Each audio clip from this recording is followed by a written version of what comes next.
don't you write when you don't need money, honey? That would certainly make a hit.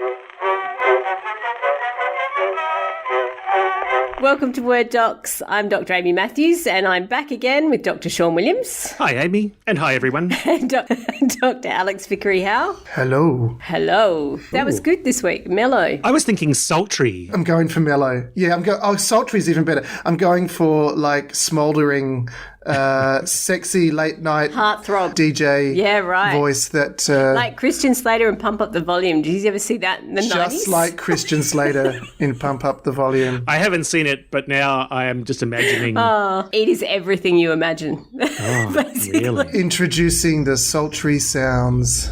Oh, mate, you really sound like you're about to put an album on now. Baby, I like your way. Okay. Good segue, because we're going to talk about your ways. We thought today what we might do is do a catch-up session and see what everyone's been up to, because often we don't talk about what we're working on because it's embargoed or it's in process or we're sitting in the corner crying. Or we're just too modest for our own goods. That sums us up, doesn't it? We're too modest. The three people that made a podcast about That's right, with faces of themselves on the logo. musings of their own careers. Yes. So what we thought we'd do is just talk about what we've been up to this year, because you're often listening to these a bit behind when we're recording them, but we're catching up, not too far behind now. So we're going to just catch up what we did really from January to July this year, because everyone's been very, very busy. So let's start with Alex, because he's on a weekly schedule at the moment that gives me the terrors. What have you been doing? Thank you, Amy. So I'm still working on my radio voice. I've been involved with a project called Decameron 2.0. I've just been calling it the Decameron, which is actually a very old text that I was not involved with. No one knows what that one is. It's fine. Whenever you mention it, whenever you mention the Decameron, people go, oh, the porn film. And I've had this happen like 5 times. I didn't know that was a film. What? That is the first association that everyone seems to have. And people that you wouldn't expect to have that, including, professors I've worked with have gone, the B-grade porn film. And I've gone, no, I'm not writing B-grade porn. Is that where you think I've sunk? You might make more money. That's true. That is true. Alex, is the title of the porn film spelt D-I-C-K? Am I right? Decameron? It must be. If it isn't, someone should make one and call it that. I dare you to Google it to find out. Don't dare. We're all doing it now. We've got our phones, Alex. No. And I'm also very much aware that I'm representing a project and that people might be thinking, this is not the way we want it described. But so let's introduce it by saying it's not the porn film. It's not the porn film. Sorry to disappoint everyone. But it was actually a response to COVID, where a lot of local writers, playwrights in Adelaide had projects cancelled, particularly at the State Theatre. I'm not entirely sure, but I think at least 2 or 3 state shows have been cancelled, and possibly more depending on how things work out. And so Emily Steele, a local writer that we should eventually have on the show, she pitched the idea of this Decameron 2.0, which is essentially a group of 5 core writers and a couple of guest writers every week writing a monologue. And they give us a provocation every Thursday morning. So examples include those who found happiness after suffering, I think was one of them. Those who desire was one of them. And so you're given that provocation in the morning, then you have the rest of the day to write a monologue around that theme. You've only got one day. I've only got one day. I didn't realise when I signed on how many weeks it would be. Which how many weeks is it again? It's 10, because Decameron's a clue. It's actually a clue. Of course, I discovered. There you go. It wasn't just a porn film. It was a counting system. Just a porn film. So I didn't really necessarily understand. So that means every Thursday for 10 weeks you have no life. Yeah, every Thursday for 10 weeks, no life. I go for a walk, put the coffee on and go, okay, I'm writing a monologue. It's a fantastic opportunity to throw things at the wall and see what sticks. Also to see what is dynamic in that environment. And I'm always playing, like I've gotten a bit silly with it. I think initially... Not you. Not me, Never. heaven forbid. Initially I was like, I'm going to be an earnest playwright and be serious like the others, like the big boys are and the big girls. And then after about week 3 or 4, I started to think, how can I break this? What can I do? So I wrote a dominatrix with a cactus, and then the following actually she has three cacti and various other props, and that Thursday morning they very nicely said, now perhaps it would be better to write things without lots of props because we don't have much time to film these. And I thought, okay, maybe the three cacti was... Did you feel like writing back going, I can provide them? I just kind of bowed my head, and you can tell, that, the other writers pointed out that none of them had done it, so... I'm just picturing a Zoom call like the Brady Bunch with all the heads and just one head going down. We all know who it is. I think kind of weekly, and then I wrote a character who may or may not be a vampire, but the brief was very much people you would meet in Adelaide, and I went, well, you never know. But I don't know. We've never actually talked about it, and I haven't seen it yet, so I don't know whether they interpreted it that way. It was ambiguous enough that you go, could be a disturbed person, could be a serial killer, could be someone just having a bit of fun. The provocation that week was those who played tricks, so I kind of went trick-or-treat, Halloween, let's go a bit creepy. I don't know what they did with that. Alex, I need to know whether, for those who desire, you did a riff on Moby Dick, because we know how famously you struggled with that book this year. My desire would have been to finish that book. That would have been... that was the dominatrix app, but her desire is to have a normal life and hook up with an accountant. But she's saying that while she's... Setting up her cactus. Can we see this, Alex? How do we see it? How do we It's watch online through the both the State Theatre Company website and also Act Now Theatre, who are the company that's co-producing. I think I actually put a link up on Facebook under Word Docs. Brilliant. Excellent. Great. Thanks, and Amy. it's an interesting kind of exercise in writers with very little time experimenting. And I think all of us now are getting, we're sort of egging each other on. So it's, by about week 8, it'll be anarchy, I'm hoping. Can I ask questions? So one, do you just write one thing or do you write a few things and then pick the best one? I tend to write one thing. I think some of the others will sort of experiment with a few. But what we've been saying to each other is that actually your first idea is usually the one to go with anyway. So even the others who've said, oh, look, I had an idea, then I let that go and I tried something else, they always go back to that first idea, because I think with this kind of work, your initial impulse is probably the strongest. I've also kind of pre-planned characters in my head just because it's in my brain. So I've kind of gone, I've got a few characters in my head, and if a provocation comes up that fits, I'm kind of already ready to go in a way. So that's been the case. I'm also looking for ways constantly to make it present and dynamic rather than reflective. So rather than characters telling a story of something that happened, make it something urgent that's happening right now. I haven't always pulled that off, but that's my thinking at the moment. I really loved your first one, Rowdy. That was more urgent because he was talking about something that he was dealing with in that moment. The second one I did was more reflective, and I went, actually, I think urgency is possibly the way to go. Because your first one is Rowdy's about a guy who's at AA during COVID, right? He's at AA. He's impregnated his girlfriend, which a lot of my friends seem to be doing at the moment. The joys of lockdown. It's the COVID baby boom. They said it was coming, didn't they? They said it was coming. And he's gone to AA because he can't afford specific therapy, so he's just crashed an AA meeting. And he kind of works through his own issues in that meeting. His girlfriend, incidentally, is next door with the sex offenders, which is kind of mentioned. Can you please bring her back in the last week? That was another thing I've thought about is, can you bring characters back, or can you bring characters that have been referred to in one? Why not? So I think that is something I was thinking about last night, going, could I do that in some way? Because how great to bracket it, to start with him and end with her would be amazing. That would be kind of cool, yeah. And the baby, a prop baby. Well, someone else wrote a monologue from the perspective. Piri Eddy wrote a monologue from the perspective of an unborn baby. Wow. I wonder where that's come from. So I don't know how they're going to do that. Yeah, exactly. I don't know how they're going to do that, though.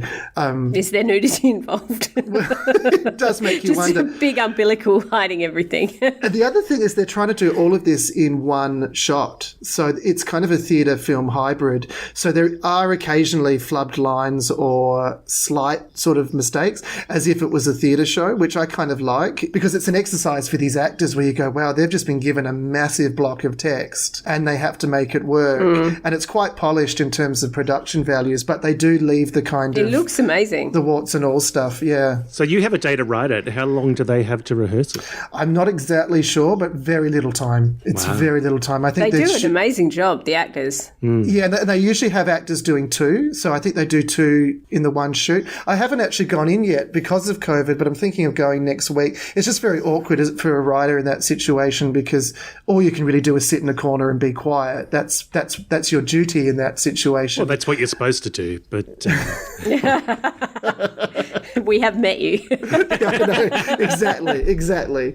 So, but it's been very interesting, unexpected, and kind of an unusual challenge. I think you should write a piece from the point of view of a soldier in one of the world wars who can't roll cigarettes and feels diminished in front of the men. And then offer to play it myself and go, I've done this before. Yeah, I'm typecast. That's what Alex has been up to, and he's also been doing heaps of other stuff that we don't have time to go into because you've got other plays on the go. So we might check in and do this regularly because you've got plays you've been writing, novels you've been writing. Madness inside my brain. Yeah, and then other secret stuff we can't talk about yet that we'll talk about in our next catch-up. Yeah. And what about you, Sean? You've been off on adventures too. Yeah, I've been off on adventures. I had a couple of books out earlier in the year. Her Perilous Just Mansion. a couple. Only a couple of books. Well, It's one original book. So Her Perilous Mansion, which was a new novel, all new material based on my adventures in Ireland about 2 kids who are trying to escape from a house that might be haunted. So appropriate for COVID time. I had a collection called The View from the End of the World, which is a reprint collection of a bunch of short stories involving the apocalypse, which, timely. We're in. That's right. And that's free through Andromeda Spaceways. So if anybody wants to be depressed, they can download this book for nothing. And I've been working on various other little articles and short stories here and there. I've had a couple of pieces published in The Conversation on various writing things. But I've spent a lot of time this year working on music. Music is my other great love. And I found music quite enjoyable to do on top of or around teaching. So I've been releasing the odd music, sort of self-publishing my own music, experimental music in the background. But I've just had an album released by an actual label, and I really like ambient music because it's great to write to, and it's interesting and strange and doesn't have lyrics in it. So I like listening to it. I can't think why, because it's not like you write much during the regular life. To that dreamy space, right? I mean, I actually wrote some of these monologues to your soundtrack. Oh my God, that explains so much. The cactus. So Project Records is my favourite label of that kind of music, and I have just had an album released by Project Records called Isolation, and it was all written in isolation in the last few months during lockdown, but it's all based on sounds that I recorded when I was a weird teenager in 1983. I got a bunch of That's so cool. Well, is it? Yeah, I think it is. Yeah. I think it's cool, but I also think it's pretty nerdy. I'm glad that you guys think it's cool too. But it was stuff that I recorded on reel-to-reel and cassettes using every available noise-making device I could find. I can't actually play anything, but I can bang things together and record them and twist them and shape them. So I recorded this stuff when I was young and have twisted and shaped them even further to create this sort of ambient adventure. That's so cool. It's not really an adventure. Well, I think it's really cool, and I love it, and I really love doing it. And I just did a live performance at Slingsby, the local theatre company, their Hall of Possibility. I performed there live to an empty room because it's COVID and it's lockdown. You can't really have audiences. So I thought, well, here's a chance to do a live performance without an audience and capture all the background noise, the birds and the wind and all that kind of stuff, which was an absolute treat. And the floorboards are really creaky there, so I got to walk around and make creaking noises. So in a sense, I was kind of playing the theatre as well. I'm just mixing that down at the moment while setting up courses for this semester. Is it a similar process, like in terms of writing prose versus putting all of these ambient sounds together? I mean, does it feel the same? I feel like I use the same part of my brain, but the techniques are really different. So I think structurally when I make music in the same way that I think structurally when I write stories, but the sort of phraseology, the elements for writing this kind of music, if I was writing music on the page, if I was writing sort of more traditional music, then it would be very close to how I write words. But this kind of music, we're using long samples, long treated sounds that you're layering on top of each other.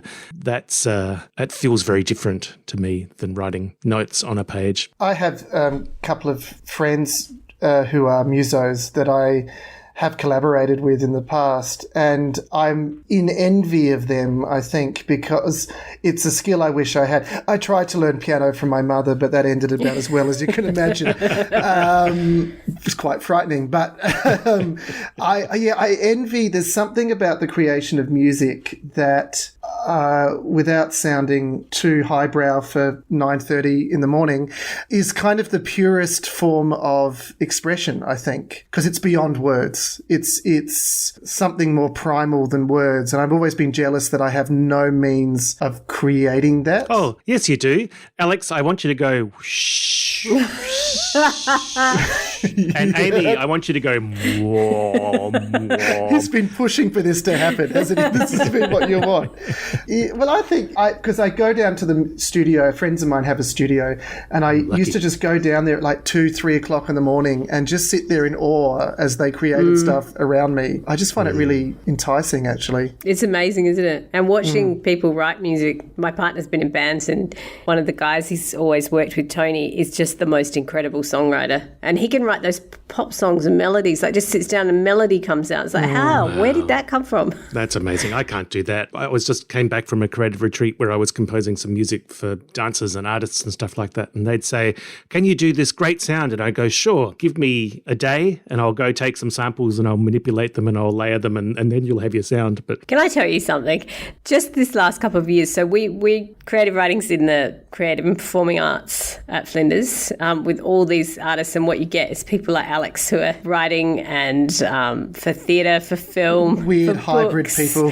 And yeah, hybrid, that's what I was going for, and Sean doing music. And there are moments that, like, we send in updates of what we do and I'm reading it and I'm going, I'm such an underachiever.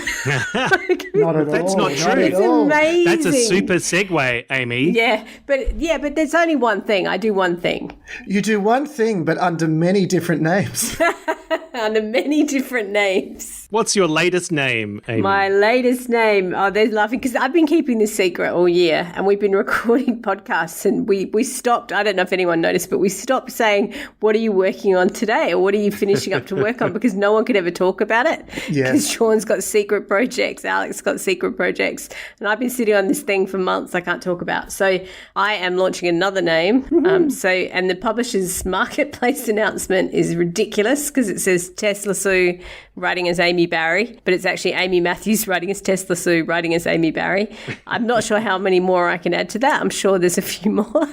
So I'm moving into kind of bigger historical women's fiction that's still romantic comedy. So I don't know if anyone knows Evie Dunmore, but similar to something like that, but in the West at the moment. Fantastic. And then I've also been writing new contemporary fiction under my name, but I've just done a 2-book deal with Penguin. So Amy Barry's first book has to be submitted by the end of February next year to be out next year, and the second book by end of February 2022 to be out in 2022.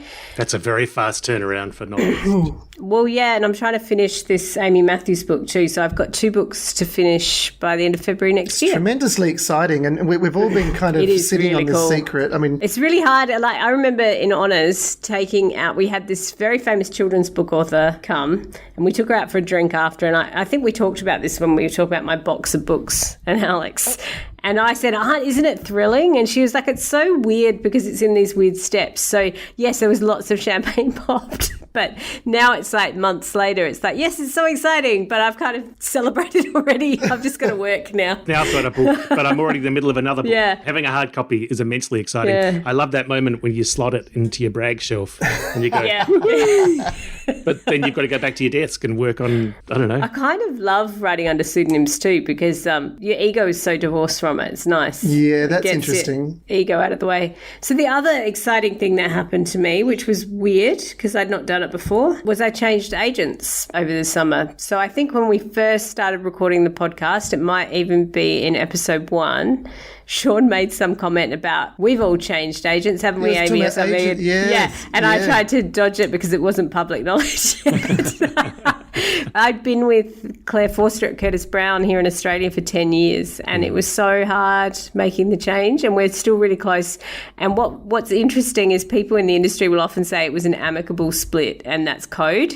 And I don't know how to strongly say it was a really amicable split. Like we send each other flowers, and in fact she and my new agent talk all the time, and it's just the most supportive relationship. It was just that my career moved to New York and she's in Melbourne, and I first signed with her when I was writing Australian literary fiction, and we had a great decade together, and I think we think really highly of each other. And she even wrote me, because the amicable split thing is such a phrase in the industry, she even wrote me a letter of recommendation to prove how amicable it was. Good on her. Yeah, that's fantastic. It's very professional, isn't it? The way it should be. Yeah, and so I have signed earlier in the year with the Nancy Yost Literary Agency with Sarah Younger, who I've actually known for 5 years and get along brilliantly with. But I had reached out to a few different agents and been talking to a few people, and that was one of the hardest decisions, but it was a little bit like dating. Sarah was the one I was kind of in love with all along. And then really just that feeling of like, I really love you as a person. And all of these agents are great. Like, they're all good at the business. And there were a couple who were they were too business-like for me. I really like a human being, and she's just got a great ethic, and I just loved everything about her. So literally signed with her, and 2 weeks later she had a book deal. Wow. So made the right choice. Yeah. Wow, absolutely.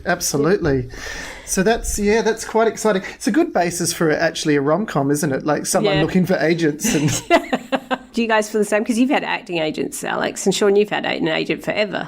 I've had 2 agents, yeah. It is hard. It's a little bit like a marriage. It's like any other kind of collaboration. You can't help but get very close. Well, I can't anyway. I like you, I like to be represented by somebody that I like and respect and can have a drink with. Or my first agent, when I met him in New York after having sold many, many books together, he took me out to buy me a creme brulee, and I discovered that he has a creme brulee scale. Did he know you had a sweet tooth at the time? Yeah, yes. Oh, yes. And I still email him to say, I had this fantastic creme brulee. You would have loved it, Richard. So we remain friends. I've been checking up on him because he's quite old now, and he's in New York. Hopefully he'll survive. Yeah, that's been horrifying watching that secondhand. Yeah, it's a friends over there as well. The last time I saw my acting agent was when he kidnapped me on a pirate ship about a year or so. Oh, what? My agent, I'm absolutely not an actor anymore. Not that I ever really, it wasn't like this shining resume of success, but... weren't you going to some really big audition as well? I was going to a meeting for a writing gig in Sydney in the Wharf, and my agent said, I'll meet you for a coffee. He may have mentioned a pirate ship. I don't quite remember, but nevertheless, a pirate ship came round the corner. And I say pirate ship, you think I'm being kind of colourful. I mean a ship. A tall ship. A tall ship staffed entirely by actors playing pirates. Why? Because it's cool. It's some kind of thing that's going on in Sydney. It's cool. And so he was on board because I think he was considering representing the pirate ship. I don't know. So were you auditioning for a pirate and never realised it? Rocks up. So he says, come on, get on board. So I jump on board the pirate ship, and we're just in Sydney Harbour for the next, I don't know how long, at least an hour or so. And I had to ring the meeting I was supposed to be at and say, look out your window, you'll see a pirate ship. That's where I am. I've been shanghaied. Alex, did you get this writing gig? I did not. But there was also this young Russian guy on the pirate ship who seemed to be my agent's PA. And then I found out that, no, they'd met that morning or something, that he'd met him at a fruit and veg section. And this young guy was like, my girlfriend's waiting for me. And I'm like, I can't remember what his name was, but I was like, we have to get off the ship. We have to escape. Where's the blank? We have to escape. And I have wonderful photographs of pirates and my agent behind the wheel. He's a wonderful character. Your life is a sitcom. I swear to God. He's a really warm, lovely man. I'm not speaking ill of him. So, Amy, you've used a pseudonym, several pseudonyms. 2 now, and now Amy Barry. I'm using a pseudonym for the music. I'm the Adelaidean, or Theodoladian, as I prefer to be called. Theodoladian. Alex, have you ever used a pseudonym in any of your writing or acting or even teaching roles? I never have. The closest thing would be that in nearly every play I've written, a guy called Harry Barkus is mentioned, which I think I've said on this podcast before. So I kind of think if I ever, and I don't know why, I've got no idea how that started, but if I was ever to use a pseudonym, I think I'd be Harry. And a friend of mine suggested I start a Facebook profile, but Harry Howe would be quite good. Harry Howe, yeah. He should be in all your Decameron monologues. Oh, I should do Harry. That's the point. Speaking of which, I looked up on my phone the porno. Yeah, so did I. It's a classic, apparently. You both did that when I wasn't looking. Yeah. You were both looking up pornography on our podcast. It's not only a classic, but there is Decameron 1 and Decameron 2. Oh, man. There should be Decameron 10. Yes. They haven't thought that far ahead. They should just skip to it. Wow. So it's as classic as Deep Throat, apparently. There you go. We're all clueless. Well, that's why everyone's jumping on it. And when's it from, like the 70s or the 60s or I something? didn't get that far down the rabbit hole. Because it does tend to be older, unexpected people. That's what I was alluding to Now earlier. I'm thinking through all the professors that I know. Yeah, it tends Which to be one? professors Oh, no. who look at you genuinely shocked and go, oh, you're doing that. And you think, oh, I don't know if we're talking about the same thing. You need to next time say, do I get research points? The other one when the professors say is you go, have you seen the downloads? I'm breaking the impact and engagement register. Oh, whatever it takes, whatever it takes. On that note, let's wrap up this week because we've run out of time. That can't be how we end it. We can't end on that. If anyone from the State Theatre's listening, they're like, you've turned our wonderful isolation series of monologues into a reference to B grade. I think they already know. I think they've seen the cactus. They're there with you. I think that's why they hired you, Alec. Possibly. I think they probably regret hiring me, but that's okay. So next week's episode of the Decameron will be by Harry Howe. You can look out for that one. Anyway, thank you for joining us, and we're all going to go off and enjoy some champagne to celebrate the cactuses and the music and good old Amy Barry, Yeah. who hopefully does some bloody work this afternoon. That's all I can say. She's a lazy cow. Well, you don't have to blame yourself, just blame her. It's going to get weird. It's going to get sort of... At least she's named Amy this time. That's easier. It's a bit easier. I love how Tess is sitting back going, it's not my fault. It's not my fault. What's that film with the guy that has multiple personalities? Is it Split? Split, yes. Yeah, with James McAvoy. Or Identity. Identity is the other one. You're just going to become, or like Norman Bates. I am Norman Bates. On that note, happy writing. Happy writing. Happy writing. Why don't you write when you don't need money? All your notes sound alike too much. All of them start with I love you, honey, but they end with the same old touch. Just for a change, send a nice loving letter and cut out that please remit. Why don't you write when you don't need money, honey? That would certainly make a hit.